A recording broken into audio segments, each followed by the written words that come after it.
Bonjour, je vais faire une vidéo pour expliquer l'homosexualité selon la Bible. Alors, c'est un sujet très casse-gueule qui en plus est pas forcément bien compris par les chrétiens. Et donc, c'est pas la mode du tout. Cependant, ça a son intérêt,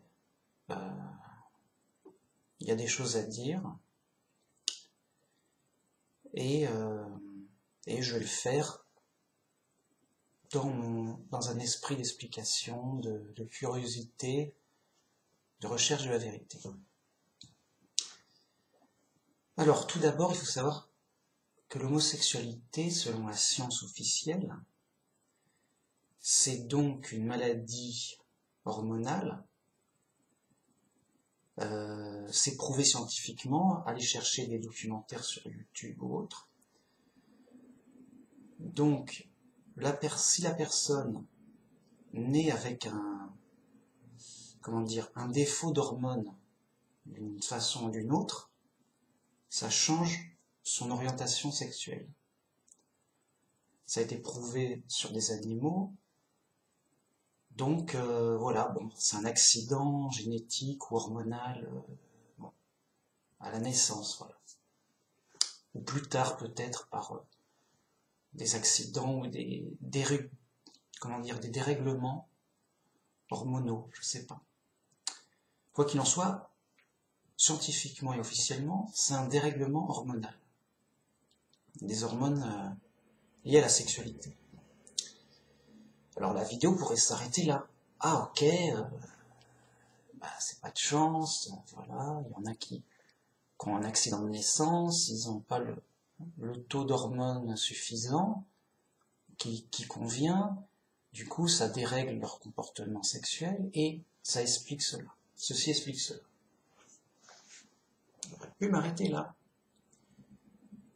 Mais ce n'est qu'une apparence, enfin ce n'est que la version matérielle des choses. Un athée aurait pu dire de même. Et voilà. D'ailleurs, mais ça va plus loin, et la Bible a une autre explication. C'est-à-dire que là, c'est l'explication de « Ah bah oui, il y a eu un... » C'est l'explication d'apparence. Mais l'explication profonde, on l'a par révélation de la Bible. Donc, il y a une explication.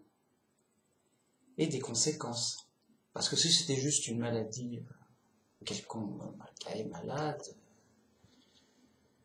c'est triste, on n'y peut rien, et alors? Seulement l'homosexualité, c'est une faute. Un chrétien ne doit pas faire ça. Et en fait, c'est une épreuve supplémentaire pour les gens, en réalité. Parce que, non content d'être déréglé, on va dire, avec tous les problèmes sociaux que ça représente, eh ben c'est un péché. C'est une sorte de barrière pour aller au royaume de Dieu, quand même. C'est pas rien. Et ça embête beaucoup de gens, des homosexuels chrétiens. Ils savent pas comment le prendre, ils sont embêtés, ils savent pas sur quel pied danser. Oui, bon, je sais pas, c'est à la mode. Du coup, il y a des dérives, il y a des... Oui, oui, oh, allez, ça passe. Ça passe, oui. Ouais, c'est pas grave.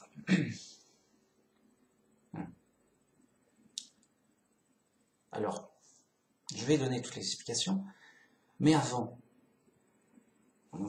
c'est un sujet casse-gueule, c'est tabou en fait. C'est même tabou, je veux dire, c'est une vidéo qui va mal être vue, ça va être mal vu et mal compris, même par les chrétiens. Et donc, si quelqu'un se plaint, c'est pas à moi qu'il faut se plaindre. Moi, j'ai rien fait. Je veux dire, si quelqu'un veut se plaindre auprès de Dieu, il se plaint auprès de Dieu. S'il porte plainte Et Dieu m'a maudit. Bah, la plainte n'est pas recevable chez César.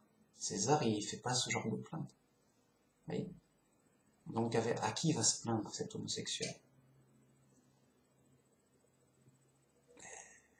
Voilà. Donc, j'explique pour comprendre, sachant que voilà, je suis pas leur ennemi. Dieu non plus, même, n'est pas son ennemi. On va dire, mais oui, mais il nous a maudits.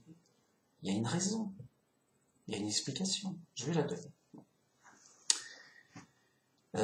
C'était déjà avant de dire que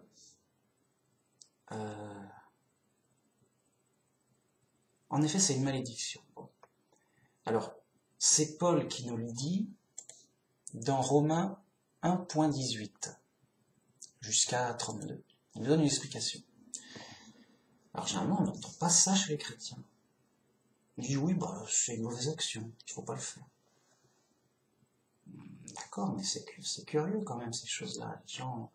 C'est pour ça que c'est devenu à la mode, peut-être. Je sais pas, les gens, c'est pas de leur faute, ils n'ont rien fait, quoi. Ils sont nés comme ça et tout, machin, je sais pas. Et les chrétiens, ils savent pas, sur quel pied danser. C'est vraiment un sujet tabou chez les chrétiens aussi. Ils savent pas quoi répondre. Ils disent, ouais, c'est pas de ta faute, mais t'es coupable. Mince. Chez tout le monde, tous les chrétiens en général, ils sont embêtés avec ça. Parce qu'ils savent pas comment le prendre. Et alors, ils préfèrent pas en parler. Comme ça, c'est réglé. En plus, c'est pas la mode. Voilà. Donc, moi, je vais en parler clairement. Et je vais vous lire, donc, ce passage. La colère de Dieu se révèle du ciel contre toute impiété et toute injustice des hommes qui retient injustement la vérité captive. Car ce qu'on peut connaître de Dieu est manifeste pour eux. Dieu leur ayant fait connaître. En effet, les perfections invisibles de Dieu, sa puissance éternelle et sa divinité se voient comme à l'œil depuis la création du monde quand on les considère dans ses ouvrages. Ils sont donc inexcusables. Voilà. Donc là, on parle de gens inexcusables dans leur manque de foi et dans leur injustice.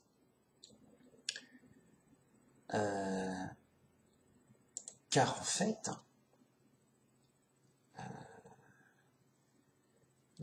Dieu et la puissance de Dieu, quoi, se révèlent dans la création comme à l'œil nu.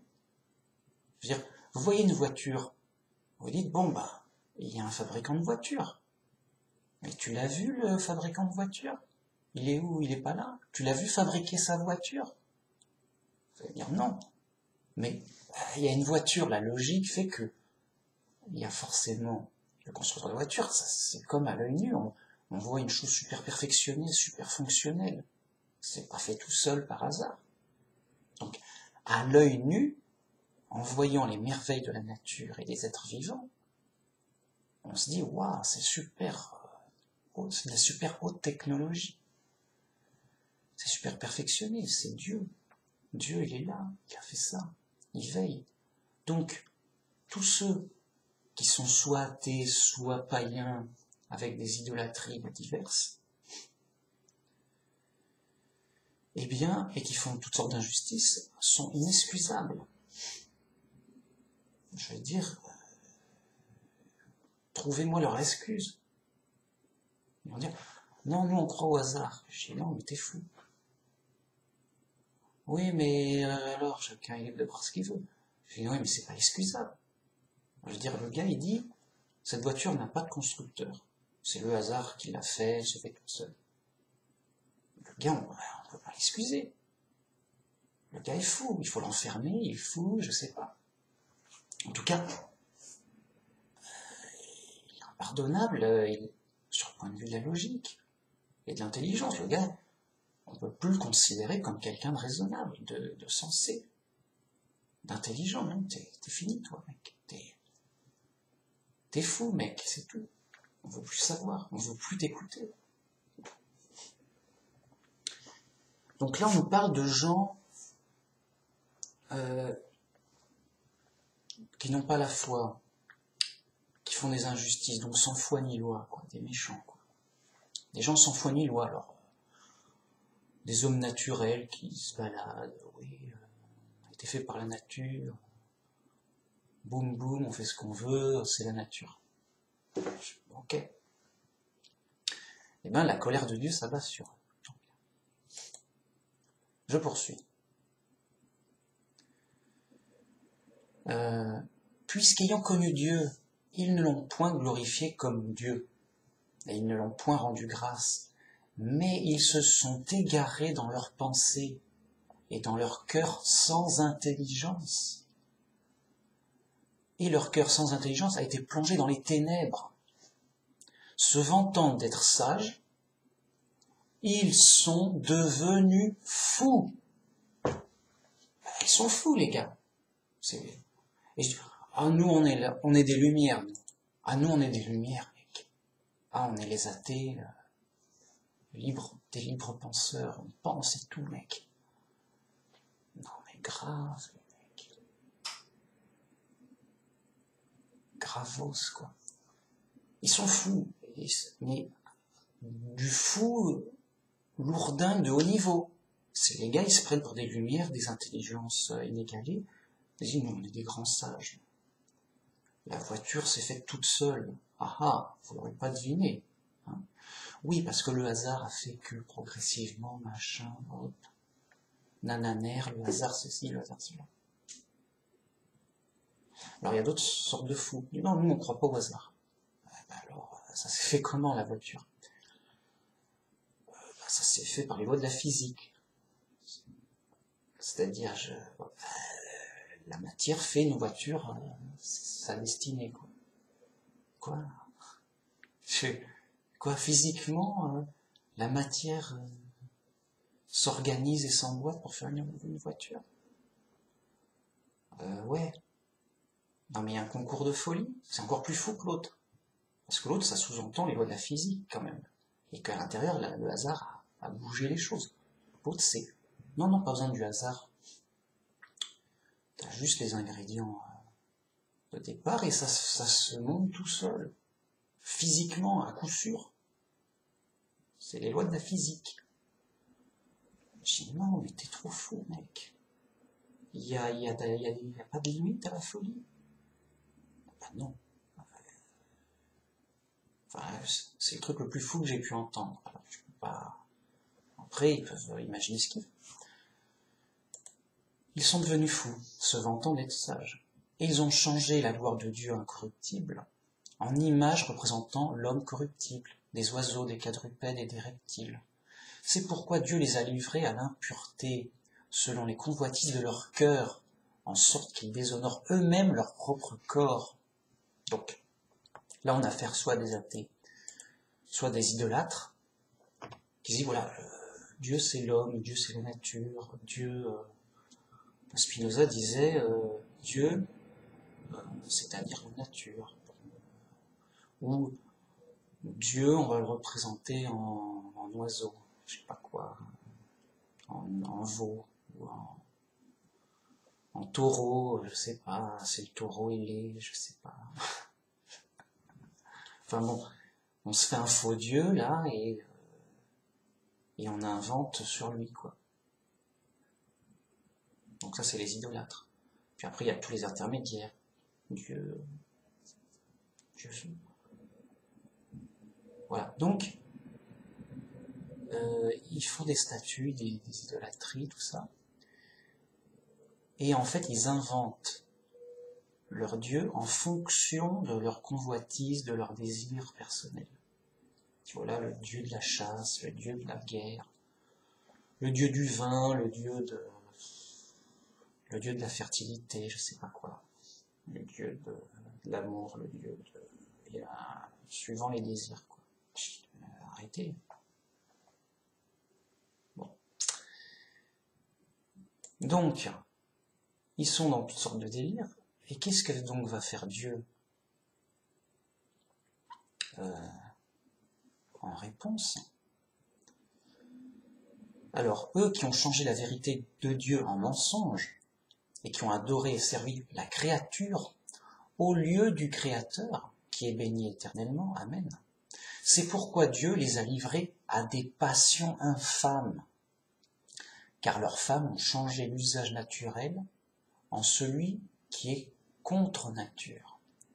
Et de même, les hommes, abandonnant l'usage naturel de la femme, se sont enflammés dans leurs désirs, les uns pour les autres, commettant, homme avec homme, des choses infâmes, et recevant en eux-mêmes le salaire de leur égarement.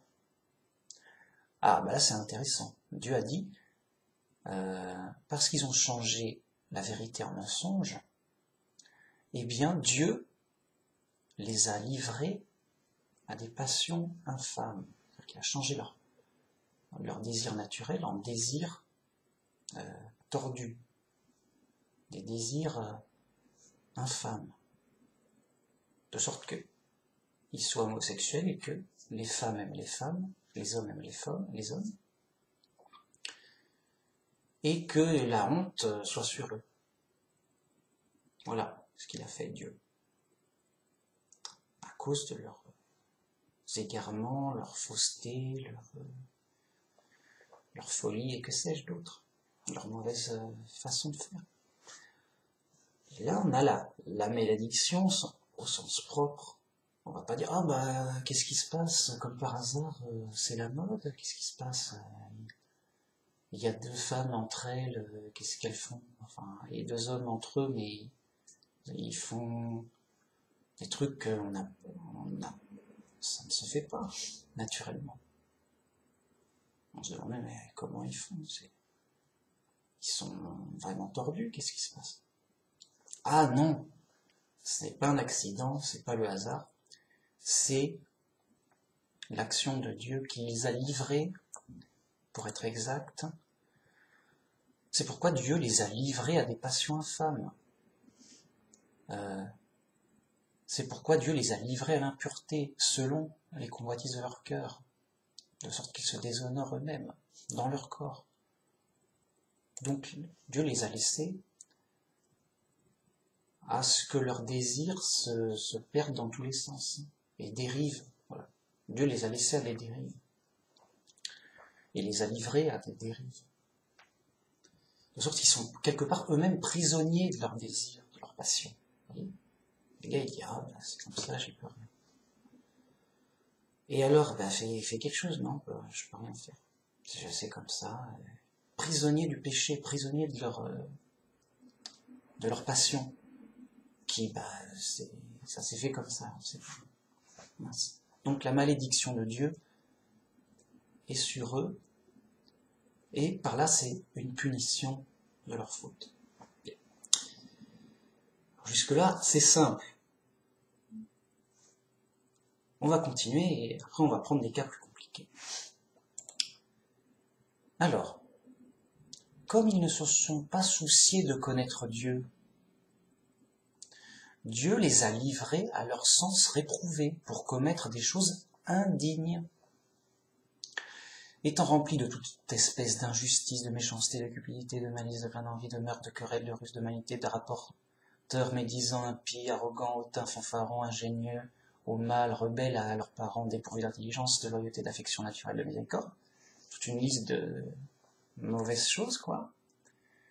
Donc comme ils sont remplis de tout ça, à un moment, et bien qu'ils connaissent le jugement de Dieu, déclarant dignes de mort ceux qui commettent de telles choses.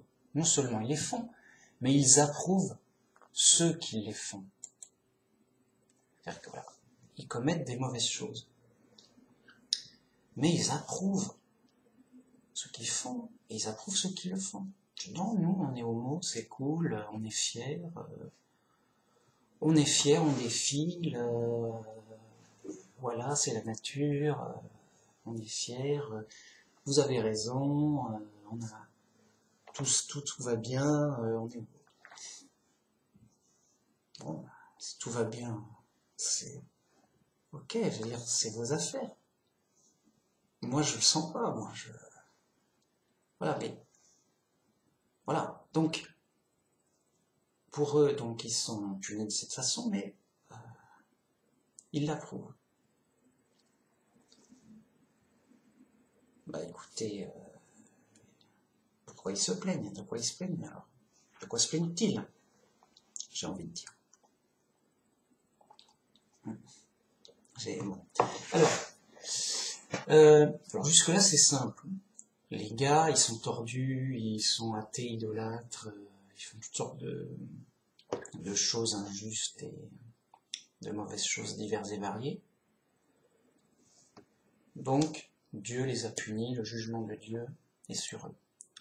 Qu'ils connaissent le jugement de Dieu et tout ce qu'ils font sont dignes de mort. Alors, calmons-nous.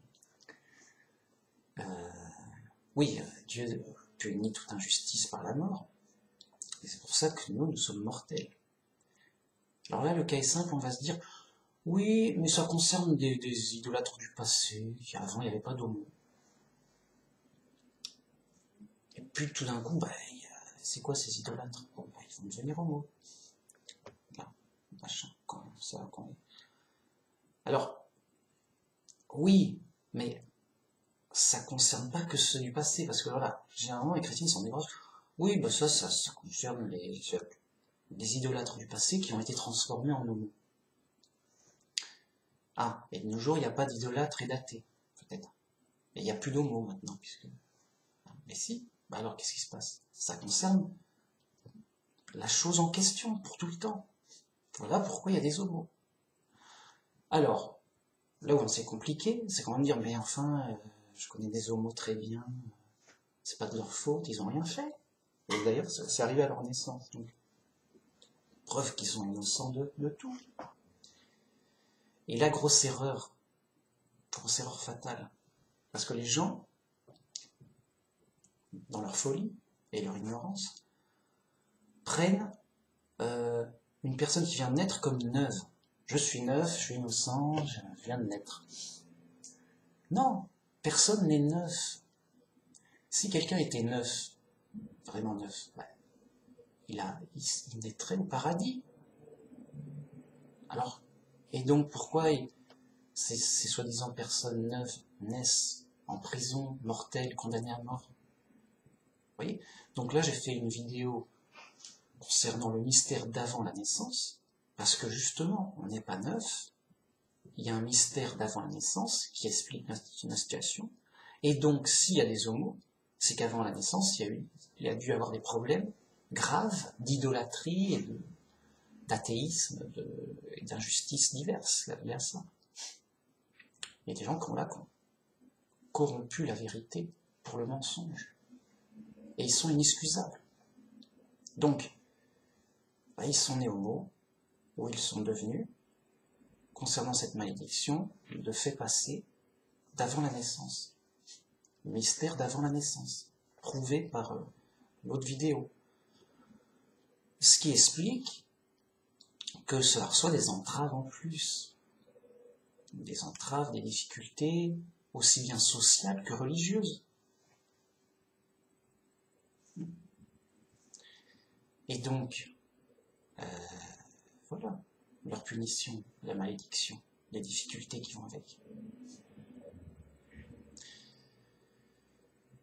Et donc, les chrétiens, ils savent pas jongler avec ça parce que c'est dans le difficile, là on est dans le difficile, dans le sujet casse-gueule. Donc on préfère pas en parler en disant, bon, t'es homo, t'es injuste, t'es un méchant, quoi. Tu fais quelque chose qui va pas. Alors, l'homo croyant sincère, il va dire, non, moi je veux pas faire ce qui est méchant, enfin, je veux pas faire ce qui est injuste. Parce que bon, on pourrait dire que, où est le mal? Les gars, ça regarde que, voilà. Mais c'est de la fornication. On n'a pas le droit de forniquer en dehors du mariage. Donc comme il n'y a pas de mariage homo, si j'ose dire, c'est obligé que ce soit de la fornication. C'est pas bien, ça va pas. Bon. Oui, mais bon, est-ce que c'est si grave que ça, on va dire? C'est pour un chrétien, oui, c'est une faute claire. Alors comment il va faire pour vivre avec ça? Il est embêté, donc il va faire de bon, bah moi je suis un homo croyant, juste et tout. Je fornique pas avec, je ne fais pas ça. Je fais pas d'homosexualité. Ok, bah oui, pourquoi pas, mais le problème reste entier. C'est quand même tenté, voilà, il y a une sorte de tentation vers la faute. Vous voyez. Le gars, il aime ça, donc il aurait voulu que, et il est dirigé vers. Alors c'est pas parce qu'on aime les femmes qu'on fait forcément une faute, puisqu'on peut se marier avec elles, et bon. Mais, comme on dit, comme Paul dit, mieux vaut se marier que brûler de passion. Et si un homo brûle de passion, il est cuit, si j'ose dire. Il est cuit, lui. Il peut pas se marier, il peut pas, dans le christianisme en tout cas, il peut pas faire ça. Donc, c'est une épreuve en plus, venant d'une malédiction pour des fautes bien passées, bien révélées, clairement. Et donc c'est vrai que c'est une épreuve en plus, un problème, bon, voilà. Alors, c'est pas la fin du monde. Il y a pire, je sais pas. Bon, donc quel conseil je donnerais aux homos, à mes amis chrétiens homosexuels? Parce que c'est des chrétiens comme les autres et ils ont ce problème en plus. Voilà. Mais je leur dis, vous avez raison. Vous êtes fichus, hein, c'est cuit pour vous. Mais il n'y a qu'une seule solution qui peut vous sauver, c'est Dieu. Et dans sa très grande générosité, il a sacrifié le Christ pour tout le monde. Tous ceux qui croient en lui seront sauvés. Donc vous aussi, homo, ou autre, je ne sais quoi, qui a un dérèglement, qu'importe, tu as raison d'espérer dans le Christ, c'est ton seul espoir, et ça marche, oui. Tu seras sauvé si tu crois vraiment au Fils de Dieu et à son sacrifice. Donc tu as le seul conseil que je peux donner aux homos, c'est oui, tu dois être chrétien, quoi qu'il arrive. Tu dois croire et avoir confiance dans le sacrifice du Christ. Tu seras sauvé. Alors ça va pas être facile, parce que c'est une épreuve en plus. Et donc, quelque part, j'aimerais pas être à ta place, quoi. Enfin, je sais pas, mais voilà, c'est pas facile. Mais voilà, qu'importe, crois dans le Christ, tu seras sauvé. Le Christ et Dieu vont t'aider, en fait. Moi, je sais pas quoi faire. J'ai pas de conseil à te donner, en fait, toi. À part de croire en Dieu et dans le Christ. Voilà.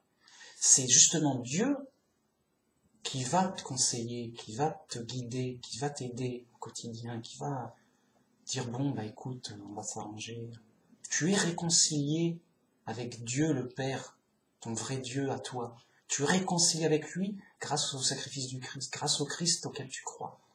Donc t'es ok avec Dieu, t'es réconcilié avec lui, maintenant tu t'arranges avec lui.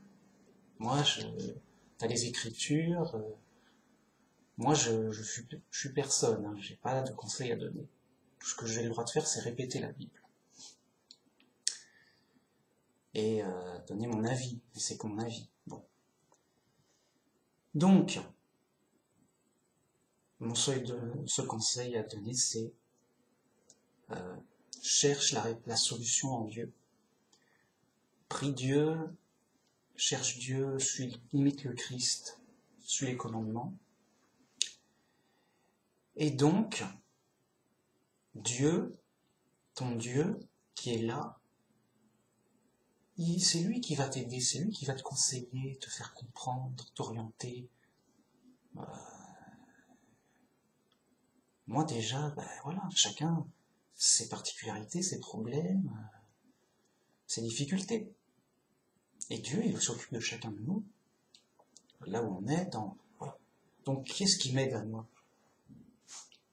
C'est Dieu qui m'aide et qui me conseille, qui me forme,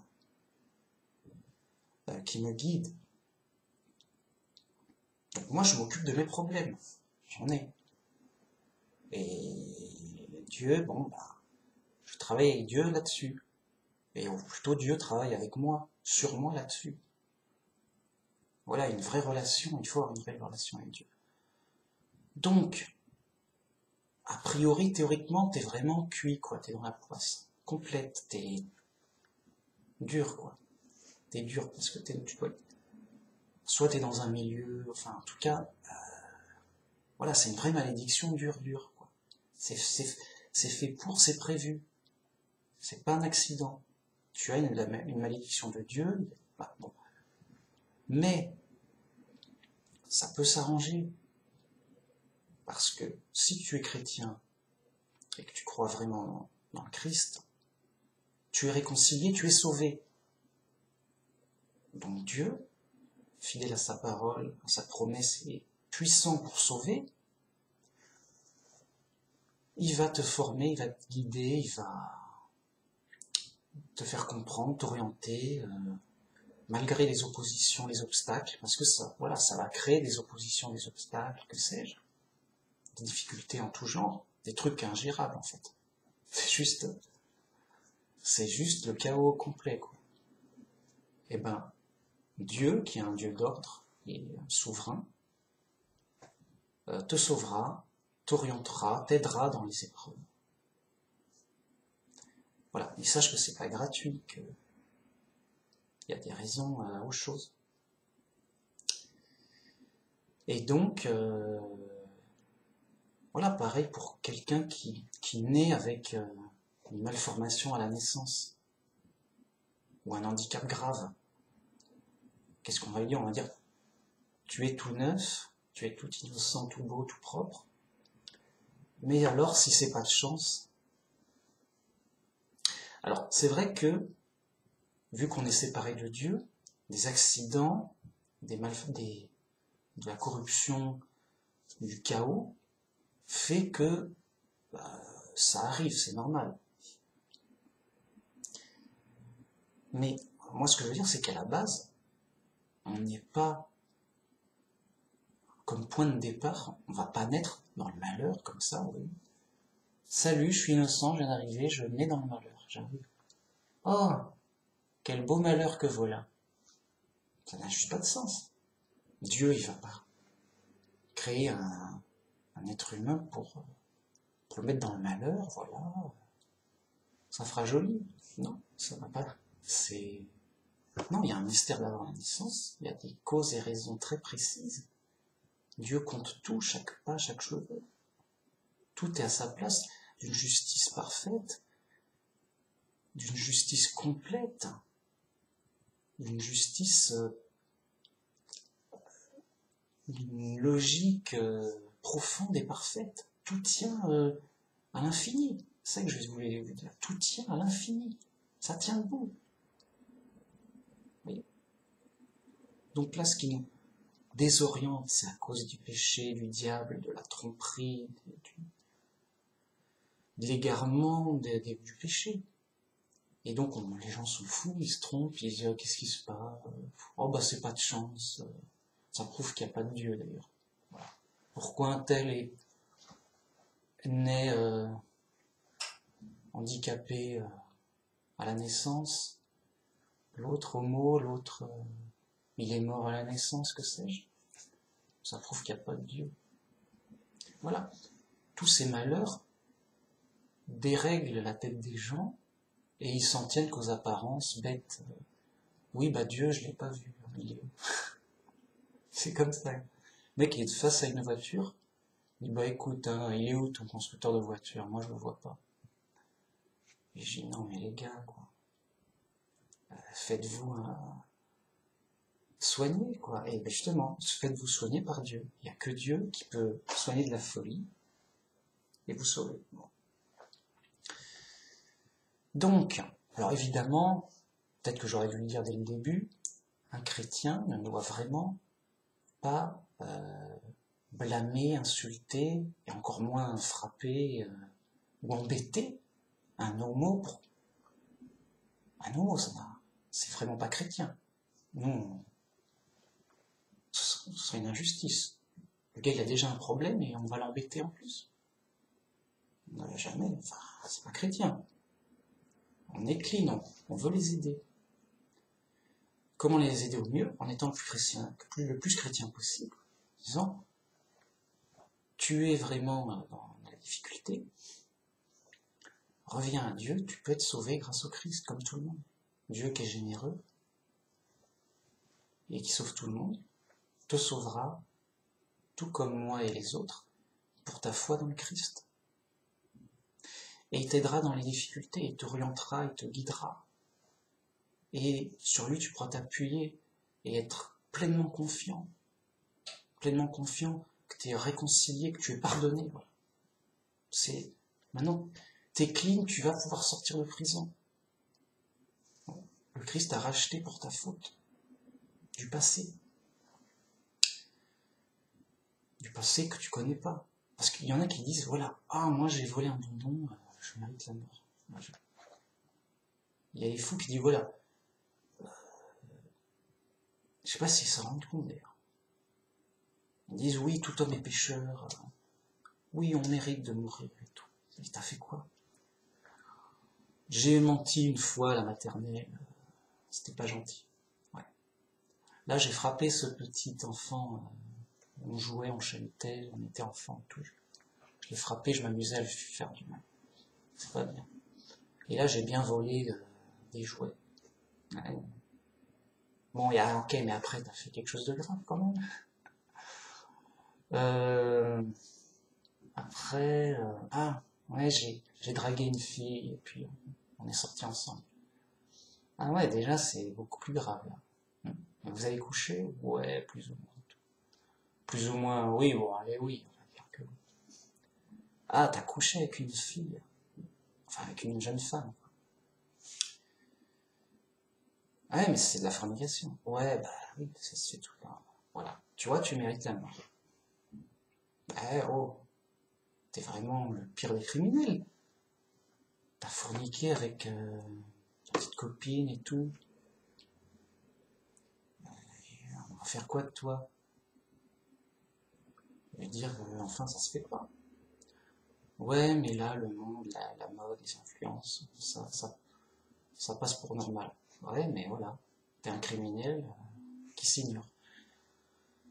Non, évidemment que non. Les gens, ils sont fous. Ils imaginent qu'ils vont mourir pour un vol de bonbons. Et après, ils ont plus confiance en Dieu et dans sa justice. Ils ont pas tout en ordre. C'est plus, ça va pas et ça va amener toutes sortes de dérives. Voyez. Donc, il y a un ordre qui est juste. Il faut avoir une pleine confiance dans la justice de Dieu. Et justement, cela amène au mystère de l'élection, au mystère d'avant la naissance. Qui a fait quoi avant la naissance? Moi, je sais pas. Mais en tout cas, il a fait pour mériter d'être là. Vous voyez? C'est logique, c'est pas bon. On fait pas d'omelette sans casser d'œufs. Donc si t'as une omelette, c'est que t'as cassé des œufs. Tu vois? On fait pas des chats avec des chiens. Donc si t'as un chat, il va venir sûrement d'autres chats. Et t'as pas à te dire que c'est peut-être des chiens qu'on fait un chat. Enfin, tu vois, il y a une logique, il faut rester logique. Vérité, quoi. Quand vous dites vérité, pensez logique. Quand vous dites logique, la vérité et la logique, ça va de pair. On ne peut pas... la vérité est forcément logique. La logique est forcément vraie. Donc, il faut que ça tienne debout, cette histoire. Donc voilà, là, Dieu nous révèle que c'est une malédiction donc contre ces athées, idolâtres, déistes, que sais-je, païens en tout genre, qui faisaient donc des mauvaises choses, et ça a amené un jugement. Et donc Dieu nous dit les choses un peu là-dessus, quoi, qu'on sache, il nous a révélé un peu, voilà, d'où ça vient. Et non pas, juste en apparence, de croire que ça va être juste un accident hormonal. Genre, oh bah ils ont trop bu de vin. Voilà ce qui se passe quand on boit trop de vin, et la tête tourne et on fait des trucs bizarres. Je sais pas quoi. Parce que on s'imagine pas que... voilà, ça paraît trop bizarre, quoi. Et donc la raison profonde, c'est ça. Alors, du coup, on va me dire, oui, mais alors, ces homos chrétiens, c'est des vrais chrétiens, des faux chrétiens.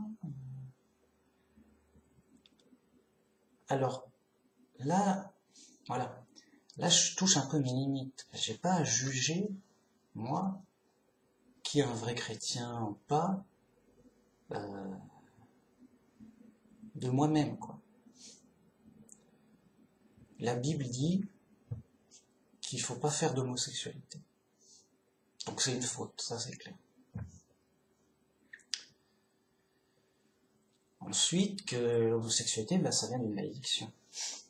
Et c'est une épreuve en plus, en punition pour certains. Mais un homo peut être sincèrement chrétien, et avoir la foi, et être sauvé. Bon. Et donc, est-ce que sa foi suffira à le sauver? Évidemment que oui, mais à condition, je veux dire, c'est-à-dire évidemment qu'il est sauvé par sa foi, mais il y aura des punitions et des récompenses en fonction et relativement à ce qu'on aura fait ou pas fait. Oui. C'est pas bon, ben ça va, j'ai ma carte, je rentre dans le club et c'est boisson gratuite. Sinon, bah, c'est juste, j'ai l'étiquette de chrétien. Bah.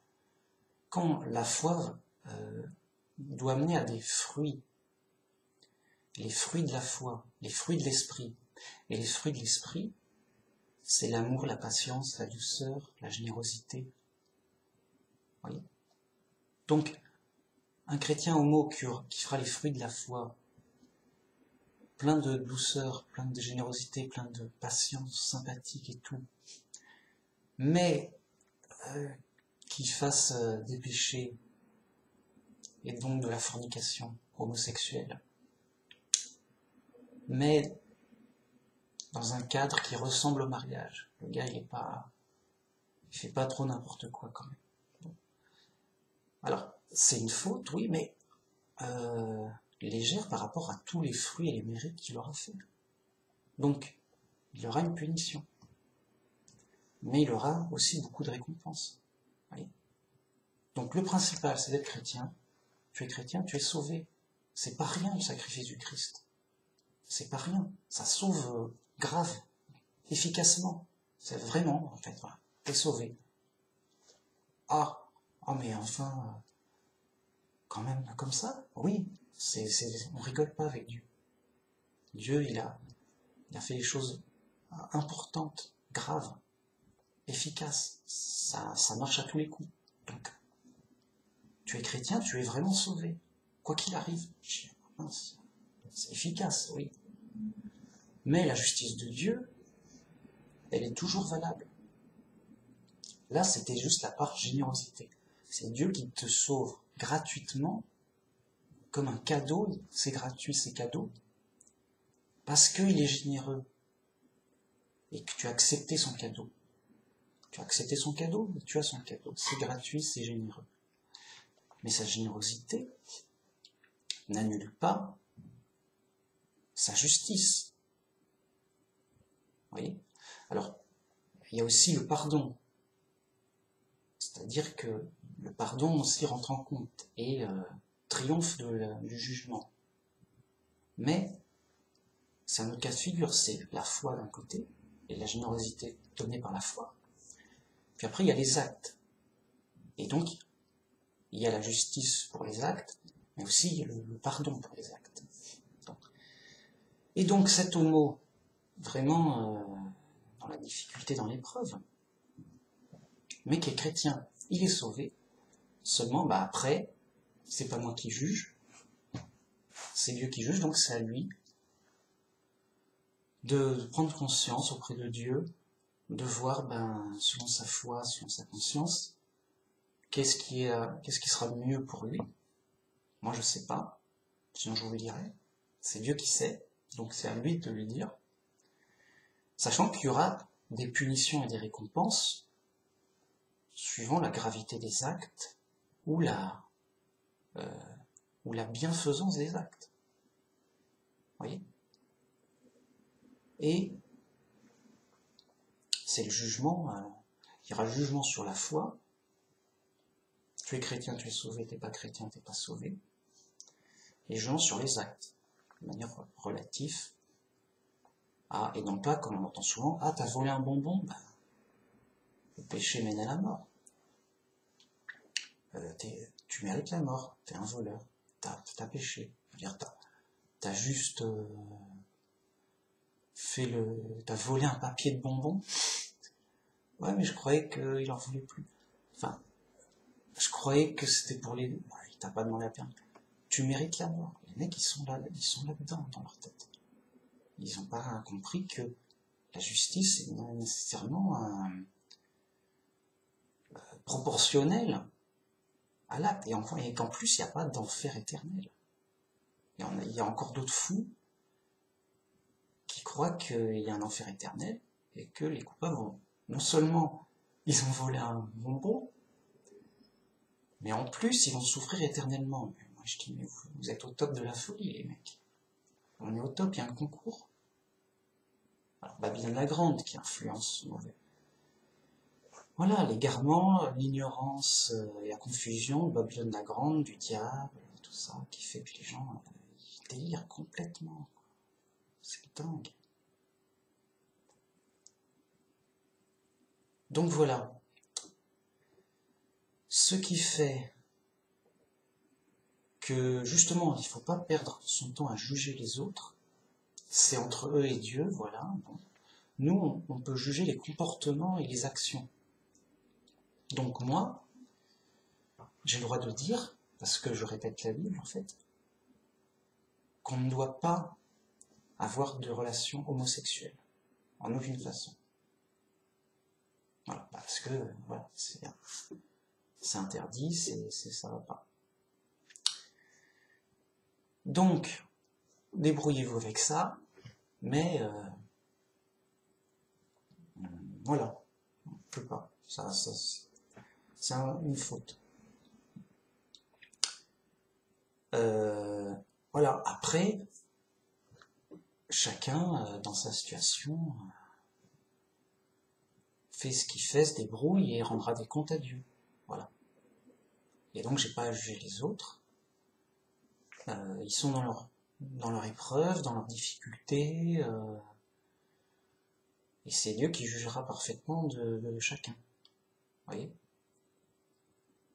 Donc, ce que j'ai à faire, moi, c'est à surveiller mon propre comportement, ma propre discipline. Je dis, ouais, mais moi, Manimax, ok, mais qu'est-ce que je fais qui va pas? Voilà. Je regarde la poutre qui est dans mon œil, est-ce que je vois, j'ai fait une erreur? Est-ce que j'ai mal compris quelque chose? Est-ce que j'ai peut-être je suis peut-être allé trop loin là-dessus, j'ai peut-être pas assez de preuves. Peut-être que je me trompe là-dessus. Peut-être que j'agis mal. Ah mais là j'ai fait ça et je sais que ça va pas, mais je le fais quand même parce que je suis attaché, je suis tenté, j'ai une dépendance. Ah mince, et comment tu vas te débrouiller? Ah je suis embêté là. Voilà.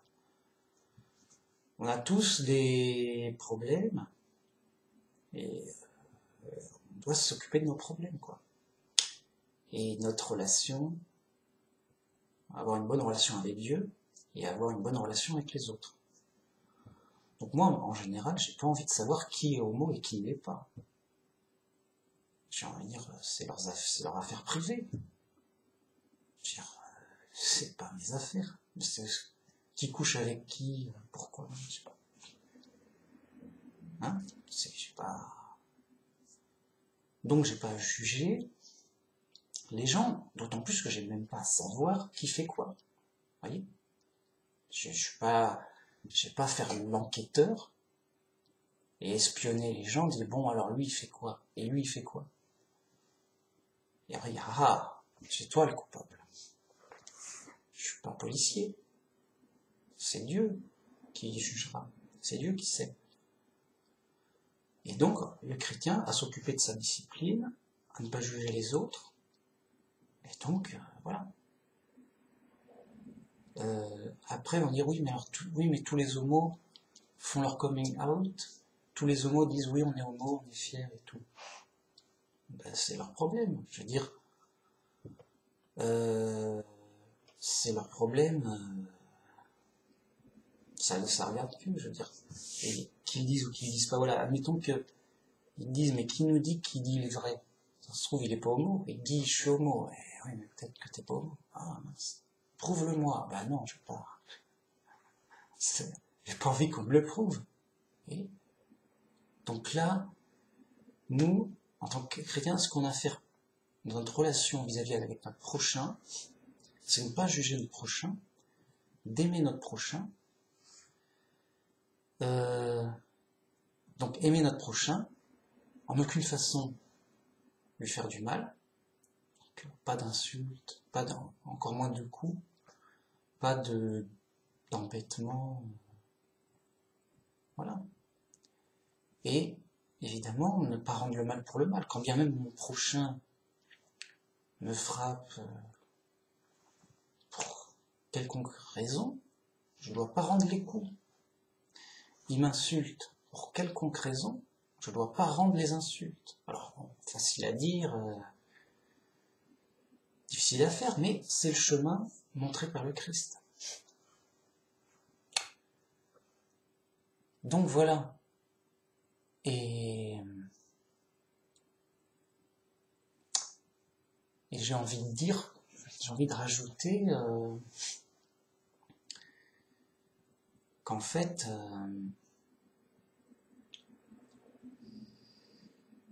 justement, en tant que chrétien, comme j'avais dit dans une autre vidéo, on ne doit pas montrer ses désirs. On ne doit pas montrer qu'on convoite sexuellement quelque chose dont on n'a pas à afficher notre vie privée. Moi, ça se trouve, je suis homo, peut-être que oui, peut-être que non.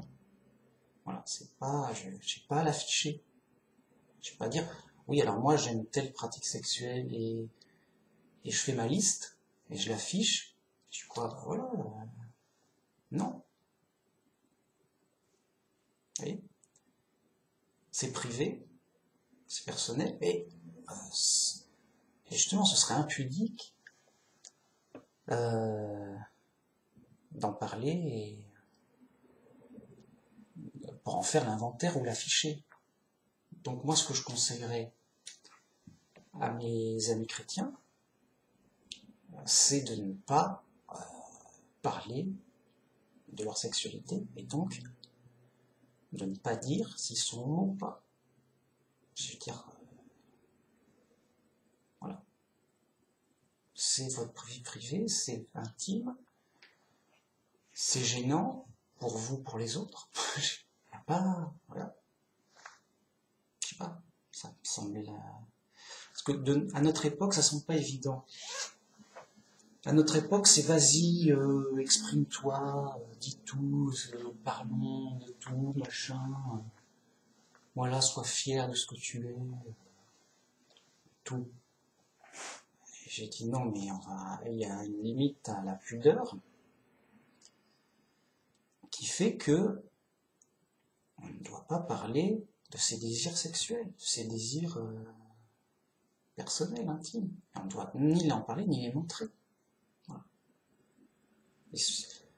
Dans le cas du harcèlement sexuel, en général, c'est quoi? C'est juste, admettons le cas de figure courant, c'est un homme qui montre un peu trop qu'il désire une femme, avec une drague lourde, qui la déshabille du regard, qui lui fait des sous-entendus, qui parle avec des sous-entendus gênants, qui la touche plus ou moins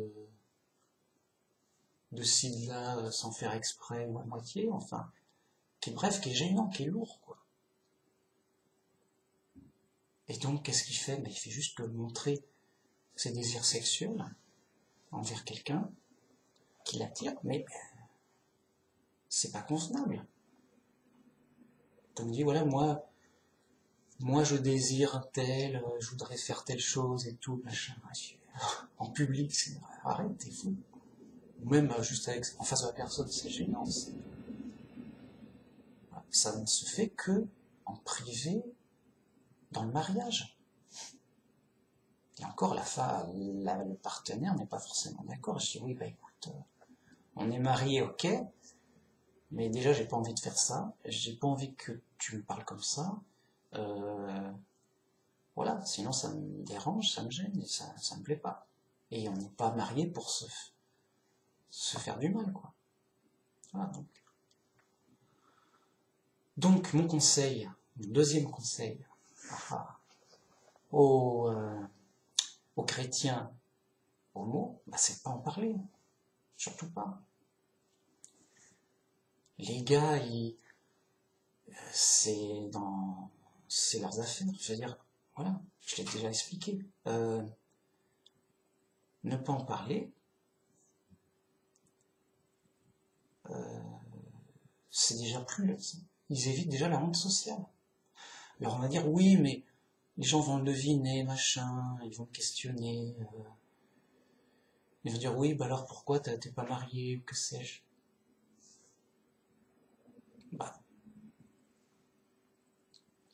Déjà, faut pas rentrer dans le jeu des devinettes. Ils peuvent imaginer ce qu'ils veulent.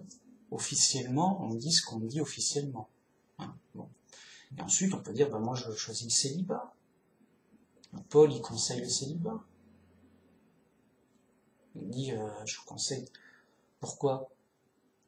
Parce qu'il dit que le mariage, ça va vous rajouter des épreuves. Donc je vous conseille le célibat. Mais c'est juste un conseil. Mieux vaut se marier que de brûler de passion. Sinon, voilà, on peut dire que si les gens sont trop, ils me questionnent trop, voilà, oui, bon, toi t'es bizarre, t'en es, est-ce que t'en es pas, machin, en quoi tu fonctionnes, tout. Voilà, c'est des questions indiscrètes. Je vais leur dire, non mais c'est des questions indiscrètes.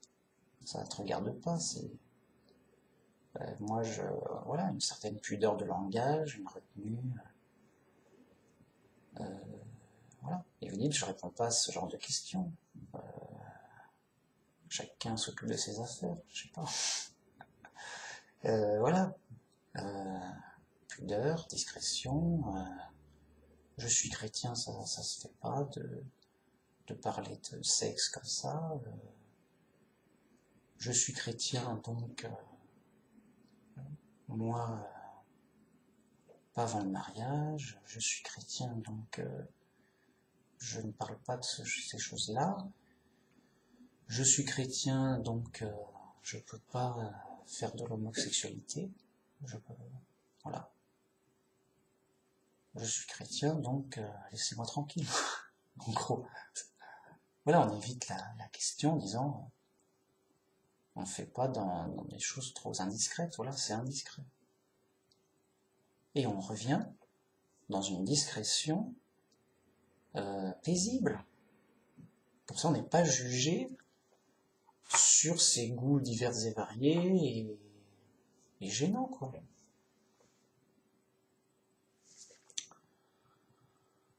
Et donc, on évite des problèmes, on évite des trucs lourds, quoi, je sais pas, des jugements, des préjugés, que sais-je. Alors on va me dire, ouais, c'est bizarre, la mode est dans le... disons tout, sortons du placard, disons, et soyons fiers de nous, soyons à fond dans les ballons. Et toi, tu conseilles l'inverse. Non, mais cachons-nous, ne parlons pas, discret, on est maudit, je vais m'arranger avec Dieu, on va voir et tout. Qu'est-ce que je vous dis d'autre? Voilà. Vous êtes libre, je vous ai dit les raisons, les arguments, la Bible. Mon avis logique sur la question.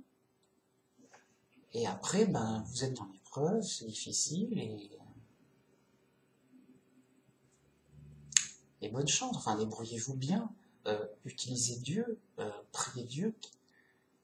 Voilà, vous êtes vraiment dans la difficulté, dans l'épreuve.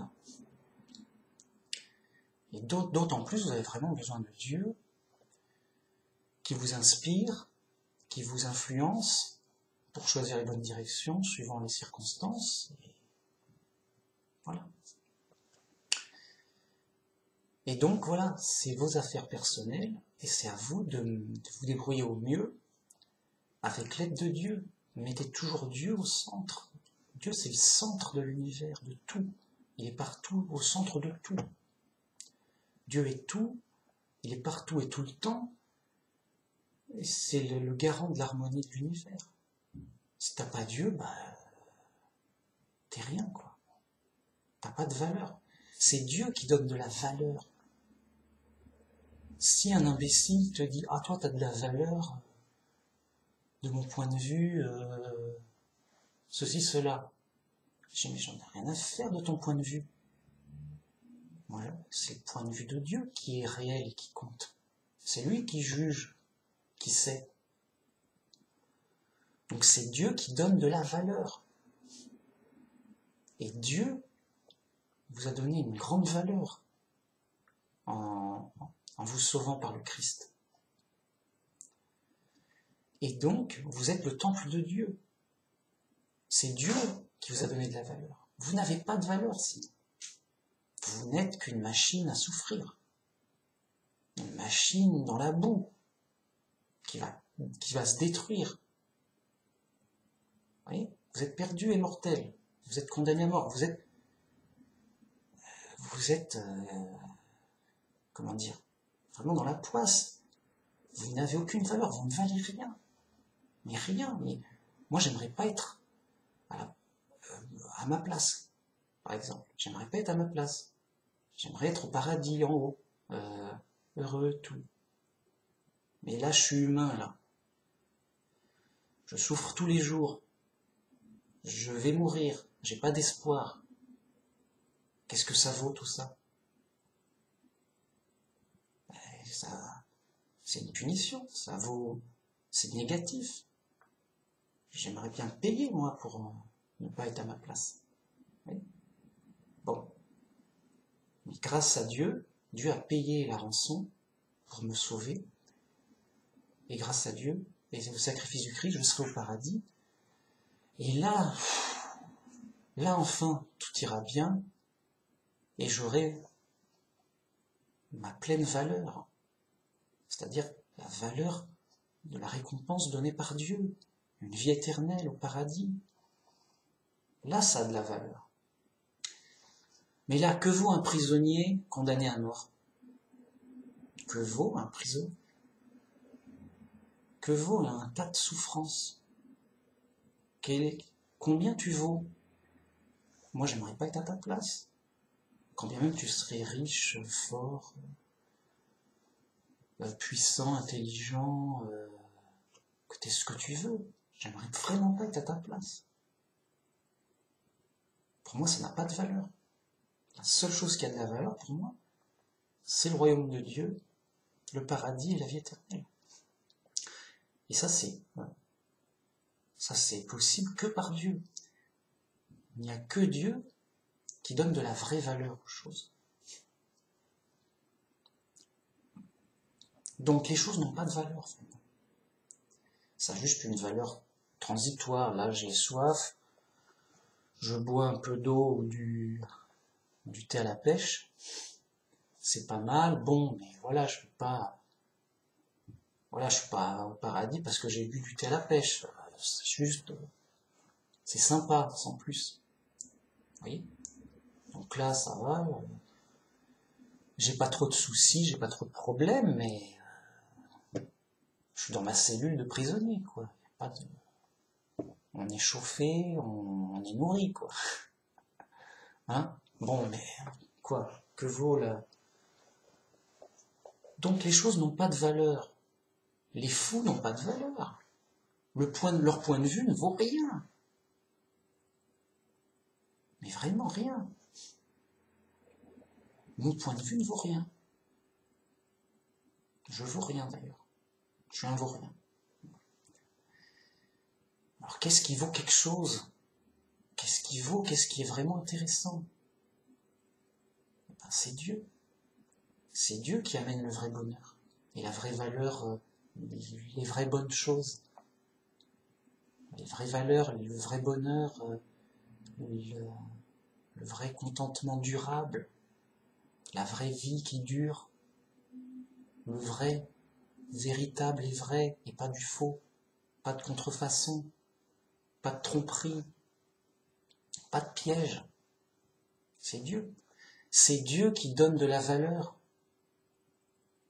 Voilà. Et si j'ai de la valeur, c'est uniquement en tant que chrétien. Ah, je suis chrétien? Ah bah j'ai de la valeur aux yeux de Dieu. Pas aux yeux du fou qui se promène et qui est athée. Donc ma valeur, c'est d'être chrétien. Et cette valeur, mais elle n'a pas de prix. Pourquoi? Mais parce que ça va m'amener au paradis, pour la vie éternelle. Déjà, grâce au Christ, à son sacrifice. Et donc la valeur du sacrifice du Christ fait que ça a une très grande valeur, une très grande importance. Donc la seule chose qui est importante, c'est d'être chrétien et le plus possible. La seule chose qui a de la valeur, c'est Dieu, et c'est ce que Dieu désigne comme ayant de la valeur. C'est ce que Dieu veut qui a de la valeur.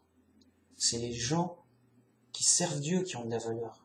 C'est les gens qui cherchent et qui suivent Dieu qui ont de la valeur. Ça a de la vraie valeur. Et la fausse valeur, c'est les valeurs du monde. Le gars est riche, bah écoute, il va le perdre quand il sera mort. Le gars a ce qu'il veut, et ben, c'est mort, il aura plus ce qu'il veut. Et il aura le jugement. Et il sera pas sauvé. Et il sera détruit. Et après, il fera le malin. Il y aura plus de quoi faire le malin. Il n'aura plus rien. Et donc, c'est ça qui est important. Donc voilà, la vraie valeur, c'est Dieu. C'est ce que désigne Dieu. C'est ce qui est avec Dieu. Donc ayez de la valeur. Ayez une relation avec Dieu. Ayez foi en Dieu. Suivez Dieu. Et là, vous aurez une grande valeur.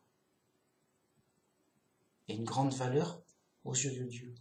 Et aux yeux des fous, vous perdrez de la valeur. Et c'est tant mieux. Car justement, le fou, il désigne des choses qui ne valent rien, voire nuisibles, dangereuses, comme de la valeur, et il court, et il en attrape, et il travaille à sa perdition. Et il travaille dur pour le malheur prochain qui lui tombera dessus. Comme quelqu'un qui cherche de la drogue, il dit « Oh, ça c'est de la bonne qualité, extra, tu prends ça, t'es complètement au 7e ciel.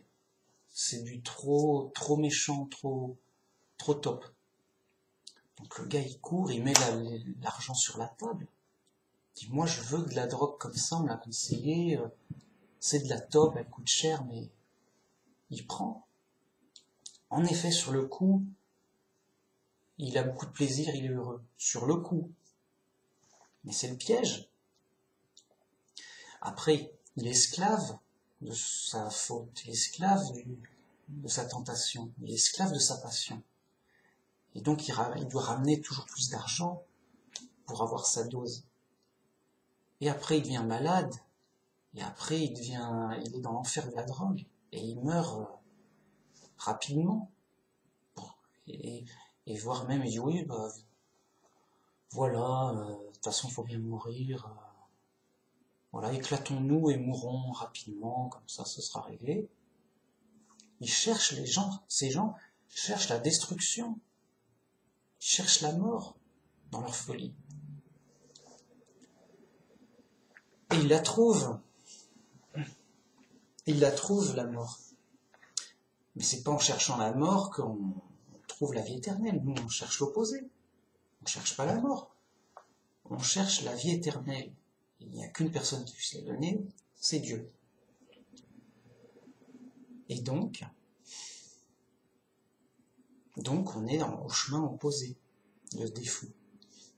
Et les fous travaillent à leur perte, travaillent au malheur, amassent sans arrêt des choses sans valeur et qui ne les sauveront pas. Au contraire, le vrai chrétien, il se fait des trésors au ciel, il amasse au ciel, il travaille pour sa relation avec Dieu, pour Dieu. Et il travaille dur, et tout son travail, tout ce qu'il aura amassé, il le gardera pour toujours au ciel. Et ça, non seulement il ne le perdra pas, mais ça sera toujours profitable, c'est ça que je veux dire. Et non pas changeant et trompeur comme les choses du monde. Donc voilà, la vraie valeur, c'est Dieu, c'est ce que donne Dieu. Et ça, c'est logique, ça va de soi. C'est Dieu qui sait, c'est Dieu qui a fait les choses.